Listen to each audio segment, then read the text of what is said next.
मी सचिन रुपनवर महाराष्ट्राची भूमी या वृत्तवाहिनीमध्ये आज आपल्याकडे केडगाव गणामध्ये इच्छुक उमेदवार जे आहेत ज्यांनी अर्ज दाखल केलेले आहेत, सचिन गायकवाड. नमस्ते. आपला थोडक्यात परिचय द्या. नमस्कार, मी सचिन भगवान गायकवाड, केडगाव, तसेच दौंड तालुका फोटोग्राफर असोसिएशन अध्यक्ष.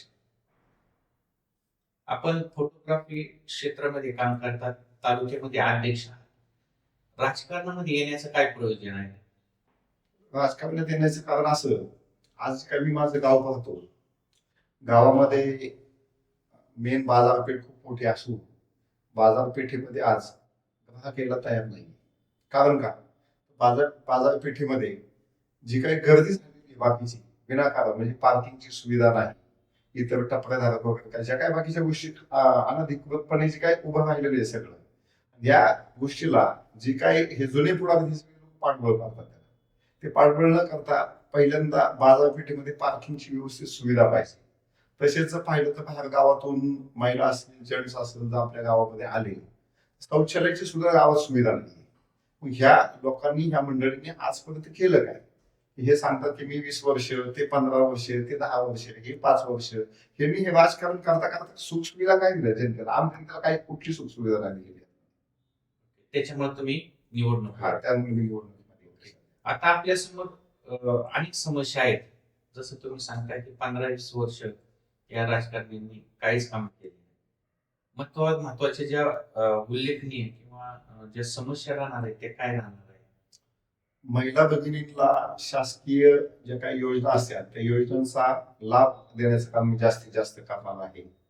शेतकरी बांधवांना शेती विषयक जे अत्याधुनिक पद्धतीचे काही अवजारे असतील, की नवीन आता याच्या माध्यमातून शेतीचं जे काही तंत्रज्ञान असेल, या गोष्टीपर्यंत जे काही शेतकऱ्यांना त्या गोष्टीची माहिती मिळावी, त्यासाठी मी जास्तीत जास्त प्रयत्न करणार आहे.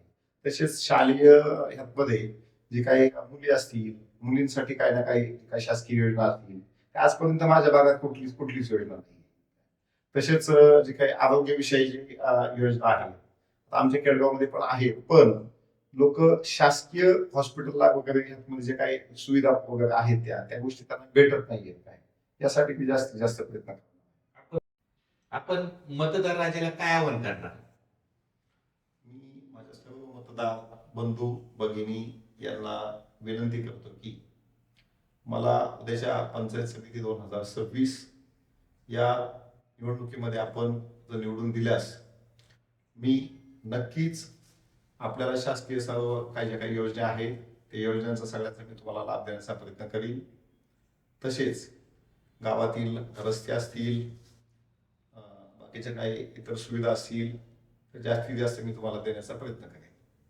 त्यामुळे आपण सर्वांनी, मी जरी आज अपक्ष उमेदवारी लढवत असलो तरी एक तुम्हाला हा अपक्ष म्हणून पर्याय या ठिकाणी दिलेला आहे. कारण का, आपण पाहतो की नेहमीच राजकीय घराण्यातलीच लोक प्रत्येक वेळेस तेच उभे राहतात आणि आपण त्यांनाच निवडून देतो. कधीतरी मी सर्वसामान्य एक कुटुंबातला व्यक्ती आहे याचा विचार करून तुम्ही सर्वांनी माझा विचार करून मला तुम्ही या निवडणुकीमध्ये निवडून द्यावं, ही माझी अपेक्षा आहे.